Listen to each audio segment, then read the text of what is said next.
بسم الله الرحمن الرحيم. الرحمن علم القرآن خلق الإنسان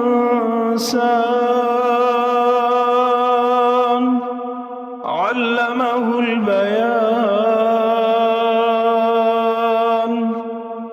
الشمس والقمر بحسبان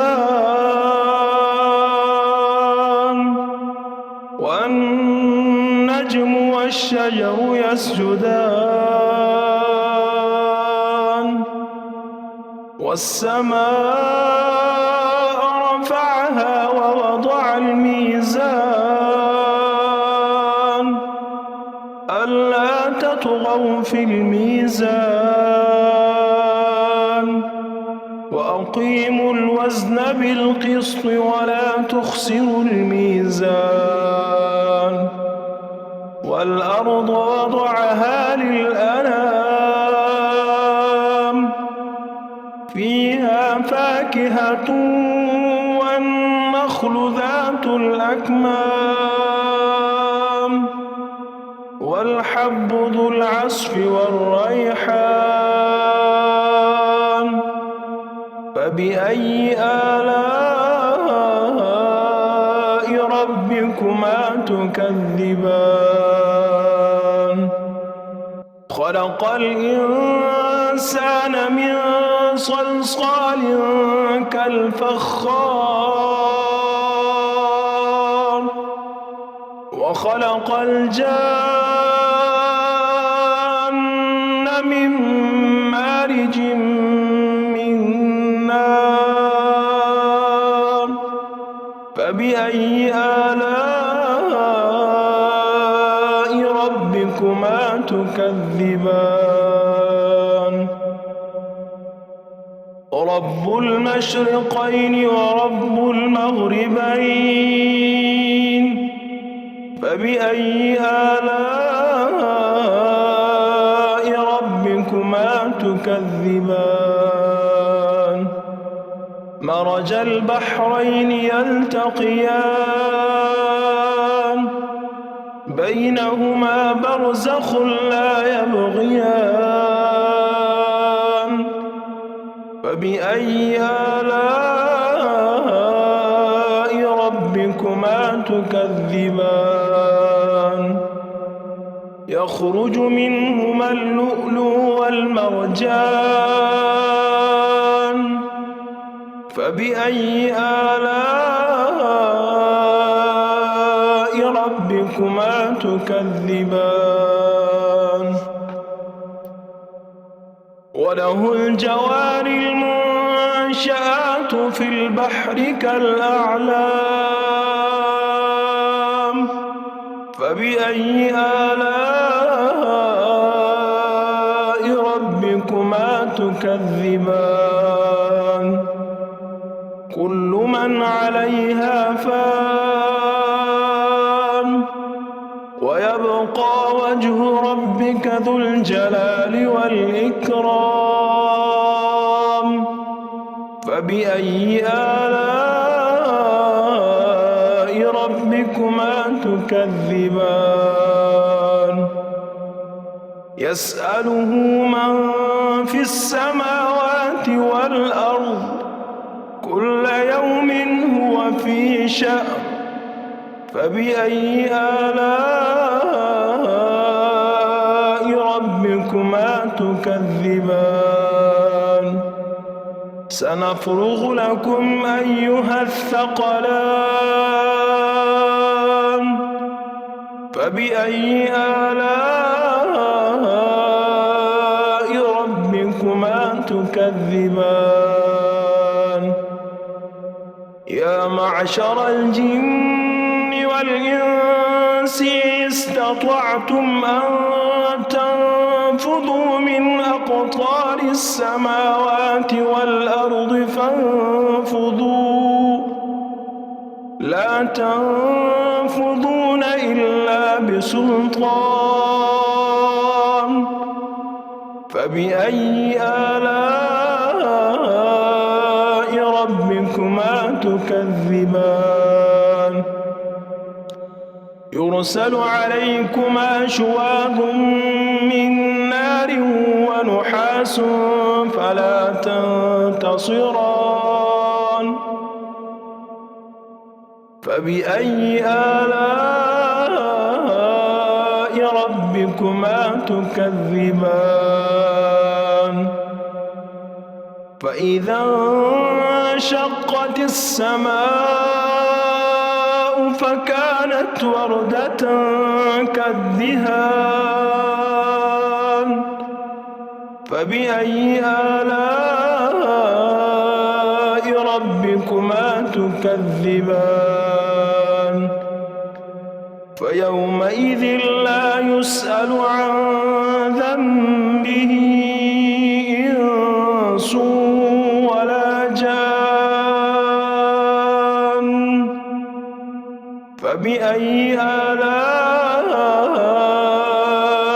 ربكما تكذبان يعرف المجرمون بسيماهم فيؤخذ بالنواصي والأقدام فبأي آلاء ربكما تكذبان هذه جهنم التي يكذب بها المجرمون يطوفون بينها وبين حميم آن فبأي آلاء ربكما تكذبان ولمن خاف مقام ربه جنتان فبأي آلاء ربكما تكذبان ذواتا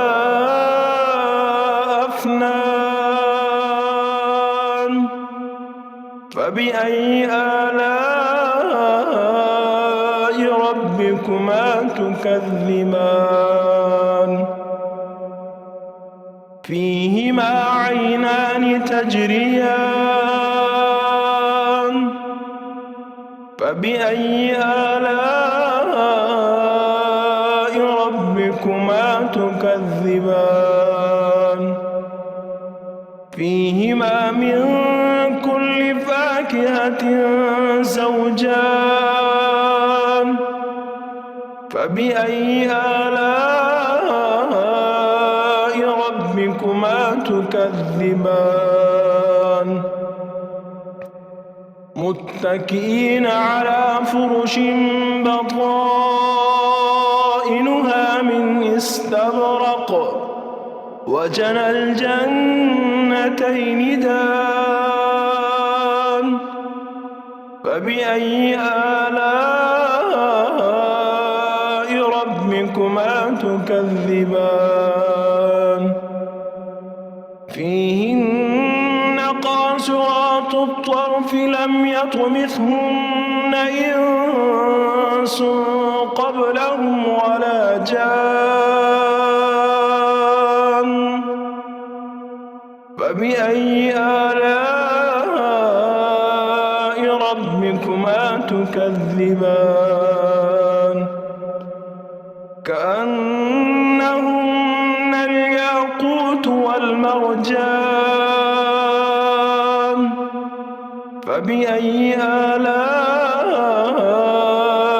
ربكما تكذبان هل جزاء الإحسان إلا الإحسان فبأي آلاء ربكما تكذبان ومن دونهما جنتان فبأي آلاء ربكما تكذبان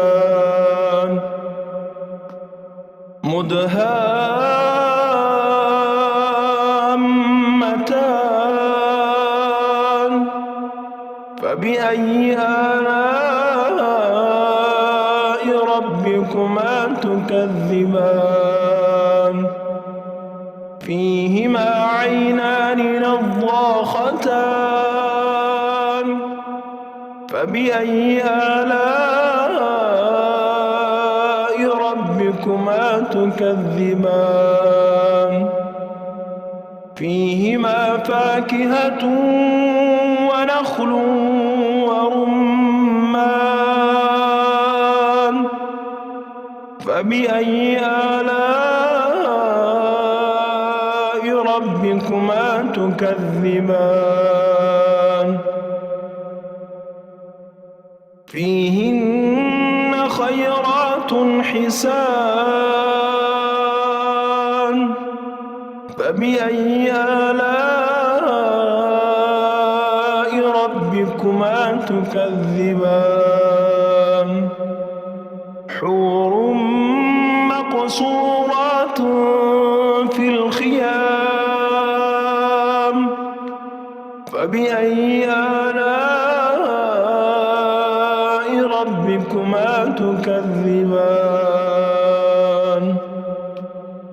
لم يطمثهن إنس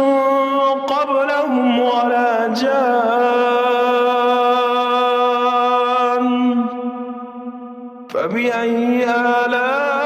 آلاء ربكما تكذبان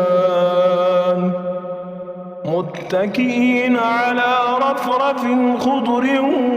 وعبقري حسان فبأي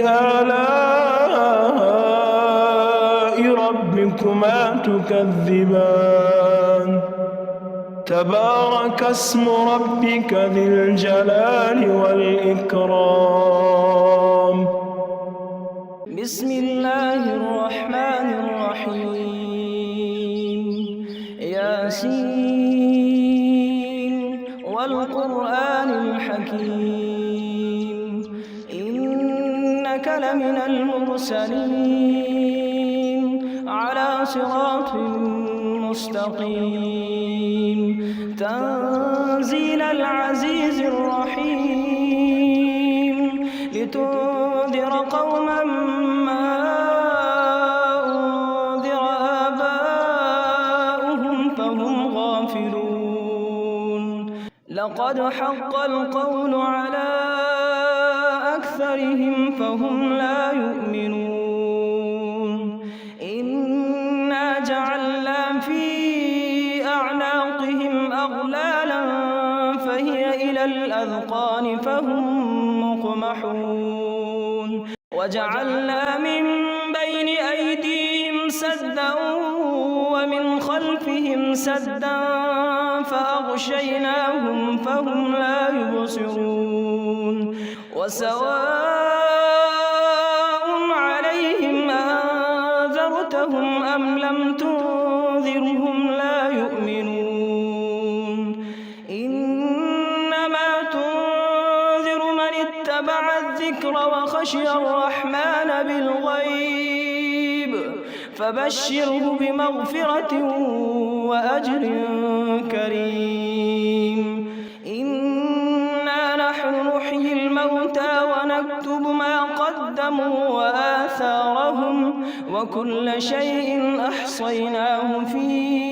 إمام مبين واضرب لهم مثلا أصحاب القرية إذ جاءها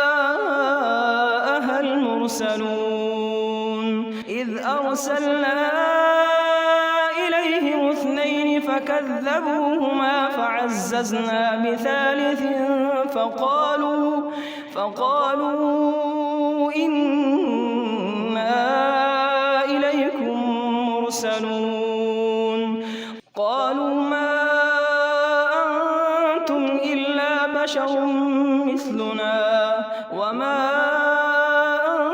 أنزل الرحمن من شيء إن أنتم إلا تكذبون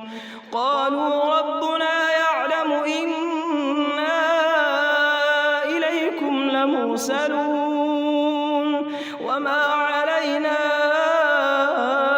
إلا البلاغ المبين. قالوا إنا تطيرنا بكم لئن لم تنتهوا لنرجمنكم وليمسنكم منا عذاب أليم. قالوا طائركم معكم أئن ذكرتم بل أنتم قوم مسرفون. وجاء من أقصى المدينة رجل يسعى قال يا قوم اتبعوا المرسلين اتبعوا من لا يسألكم أجرا وهم مهتدون. وما لي لا أعبد الذي فطرني وإليه ترجعون. أأتخذ من دونه آلهة إن يردني الرحمن بضر لا تغن عني شفاعتهم شيئا ولا ينقذون. إني إذا لفي ضلال مبين. إني آمنت بربكم فاسمعون. قيل ادخل الجنة قال يا ليت قومي يعلمون بما غفر لي ربي وجعلني من المكرمين. وما أنزلنا على قومه من بعده من جند من السماء وما كنا منزلين. إن كانت إلا صيحة واحدة فإذا هم خامدون. يا حسرة على العباد ما يأتيهم من رسول إلا كانوا به يستهزئون. ألم يروا كم أهلكنا قبلهم من القرون أنهم إليهم لا يرجعون. وإن كل لما جميع لدينا محضرون. وآية لهم الأرض الميتة أحييناها وأخرجنا منها حبا فمنه يأكلون. وجعلنا فيها جنات من نخيل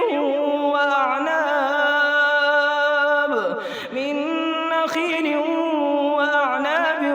وفجرنا فيها من العيون ليأكلوا من ثمره وما عملته أيديهم أفلا يشكرون. سبحان الذي خلق الأزواج كلها مما تنبت الأرض ومن أنفسهم ومما لا يعلمون. وآية لهم الليل نسلخ منه النهار فإذا هم مظلمون. والشمس تجري لمستقر لها ذلك تقدير العزيز العليم. والقمر قدرناه منازل حتى عاد كالعرجون القديم. لا الشمس ينبغي لها أن تدرك القمر ولا الليل سابق النهار وكل في فلك يسبحون. وآية لهم أنا حملنا ذريتهم في الفلك المشحون وخلقنا لهم من مثله ما يركبون. وإن نشأ نغرقهم فلا صريخ لهم ولا هم ينقذون إلا رحمة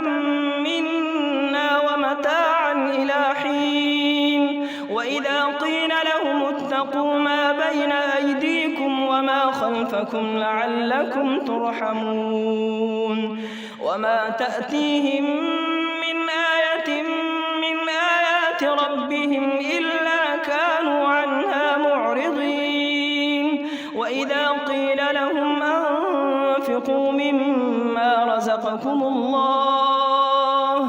قال الذين كفروا للذين آمنوا نطعم من لو يشاء الله أطعمه إن أنتم إلا في ضلال مبين ويقولون متى هذا الوعد إن كنتم صادقين ما ينظرون إلا صيحة واحدة تأخذهم وهم يخصمون فلا يستطيعون توصية ولا إلى أهلهم يرجعون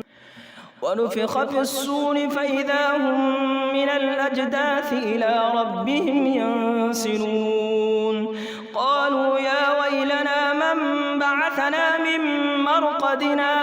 هذا ما وعد الرحمن وصدق المرسلون إن كانت إلا صيحة واحدة فإذا هم جميع لدينا محضرون فاليوم لا تظلم نفس شيئا ولا تجزون إلا ما كنتم تعملون إن أصحاب الجنة اليوم في شغل فاكهون هم وأزواجهم في ظلال على الأرائك متكئون لهم فيها فاكهة ولهم ما يدعون سلام قولا من رب رحيم وامتازوا اليوم أيها المجرمون ألم أعهد إليكم يا بني آدم ألا تعبدوا الشيطان إنه لكم عدو مبين وأن اعبدوني هذا صراط مستقيم ولقد أضل منكم جبلا كثيرا أفلم تكونوا تعقلون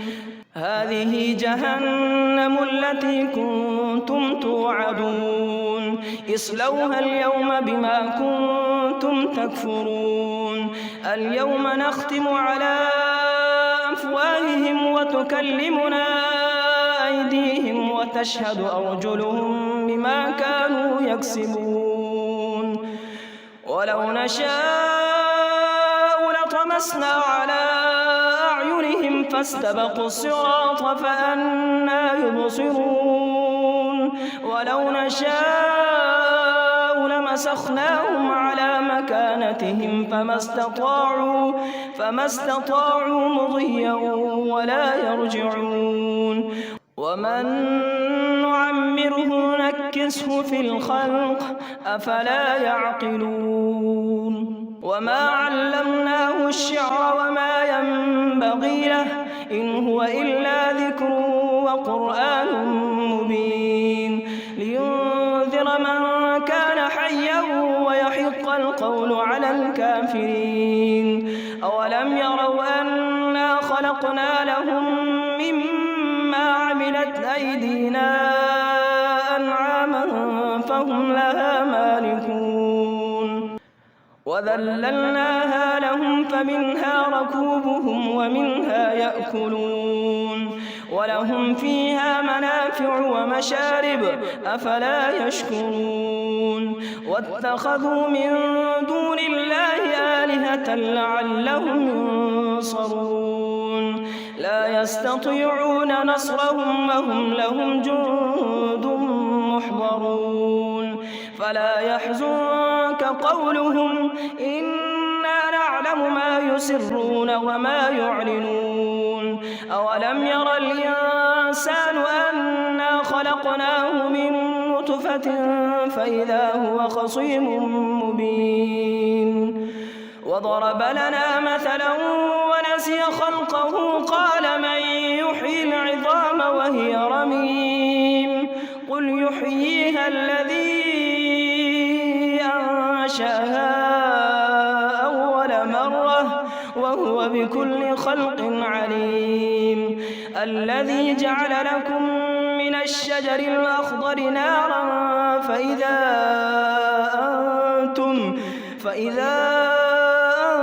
أنتم منه توقدون أوليس الذي خلق السماوات والأرض بقادر على أن يخلق مثلهم بلى وهو الخلاق العليم إنما أمره إذا أراد شيئا أن يقول له كن فيكون فسبحان الذي بيده ملكوت كل شيء وإليه ترجعون. بسم الله الرحمن الرحيم. تبارك الذي بيده الملك وهو على كل شيء قدير الذي خلق الموت والحياة ليبلوكم أيكم أحسن عملا وهو العزيز الغفور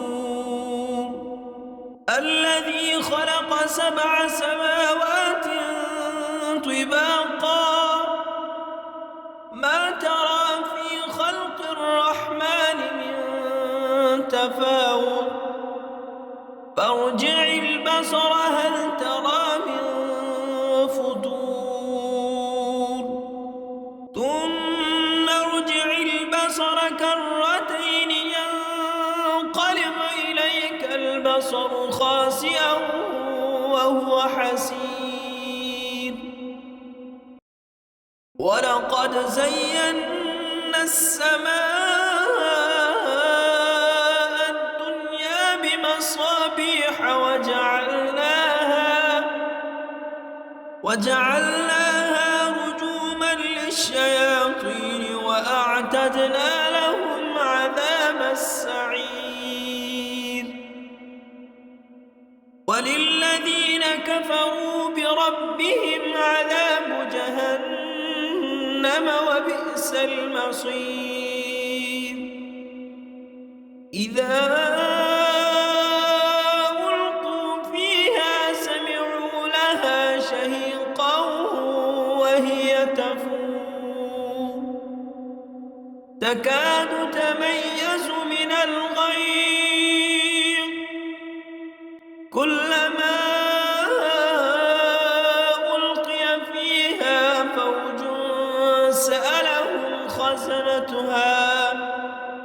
سألهم خزنتها ألم يأتكم نذير قالوا بلى قد جاءنا نذير فكذبنا وقلنا ما نزل الله من شيء إن أنتم إلا في ضلال كبير وقالوا لو كنا نسمع أو نعقل ما كنا في أصحاب السعير فاعترفوا بذنبهم فسحقا لأصحاب السعير إن الذين يخشون ربهم بالغيب لهم مغفرة وأجر كبير وأسروا قولكم أو اجهروا به إنه عليم بذات الصدور ألا يعلم من خلق وهو اللطيف الخبير هو الذي جعل لكم الأرض ذلولا فامشوا في مناكبها وكلوا من رزقه وإليه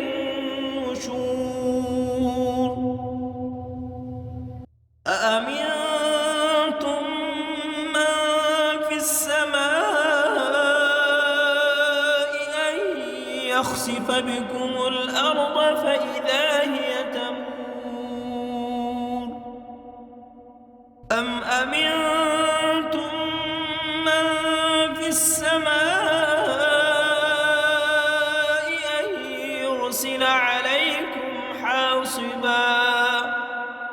فستعلمون كيف نذير ولقد كذب الذين من قبلهم فكيف كان نكير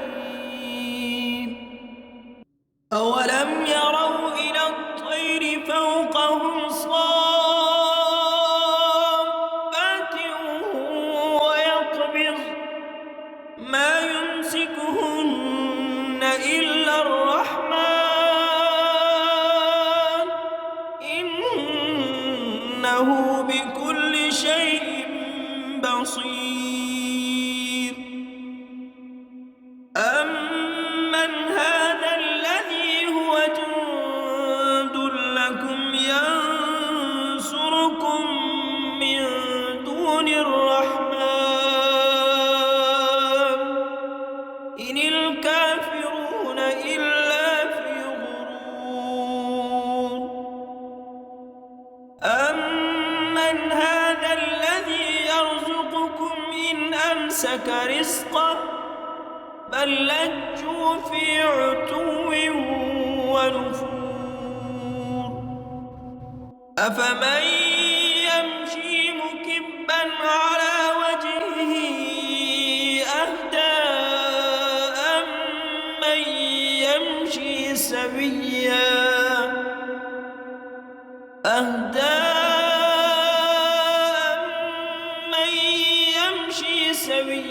على صراط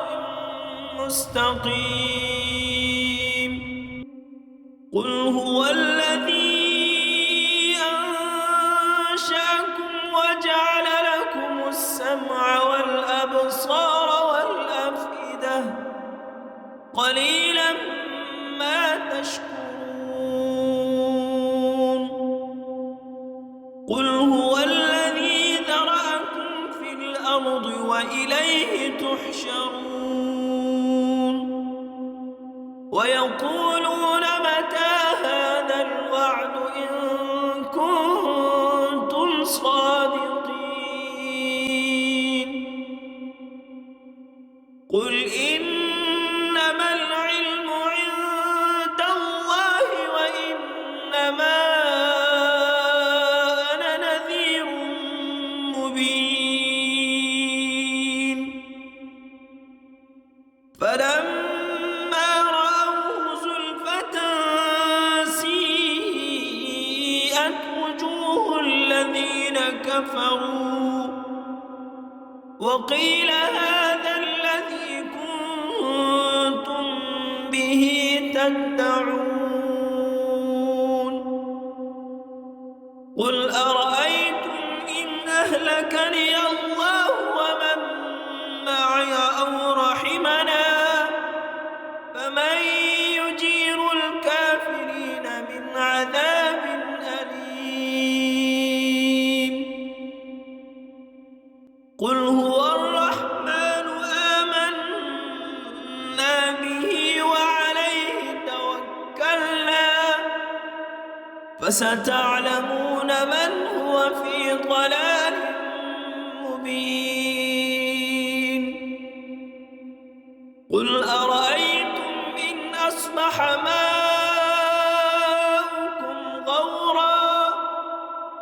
غورا فمن يأتيكم بماء معين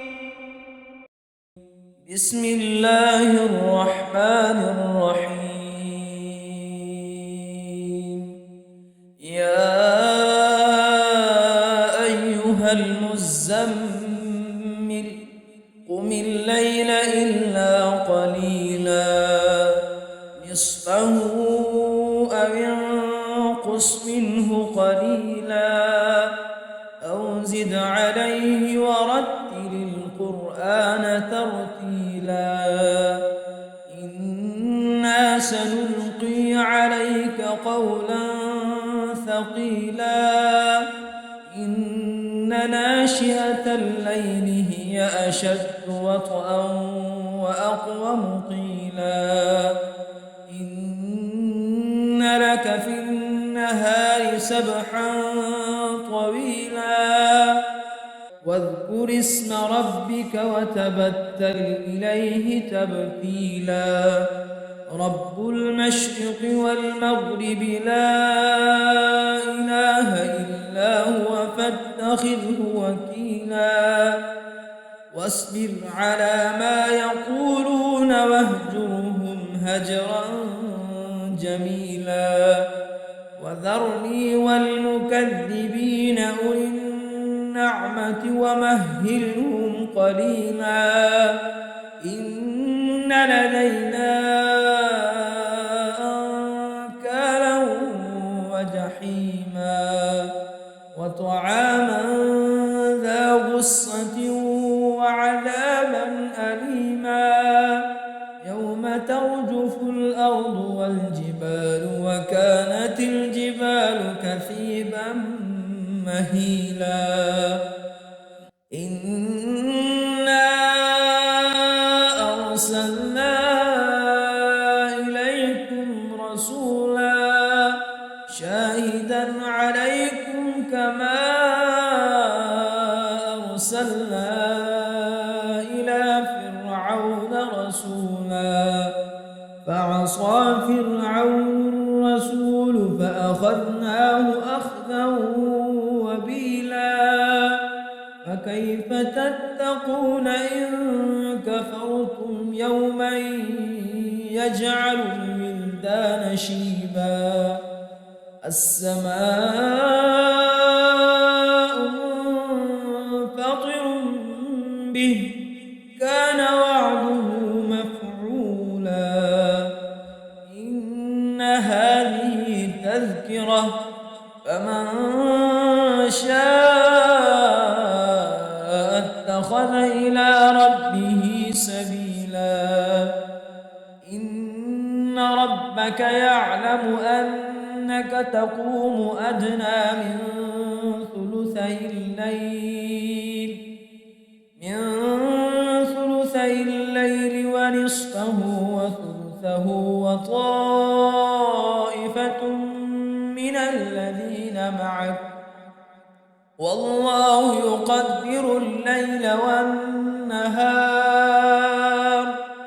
علم أن لن تحصوه فتاب عليكم فاقرؤوا ما تيسر من القرآن علم أن سيكون منكم مرضى وآخرون يضربون في الأرض يبتغون من فضل الله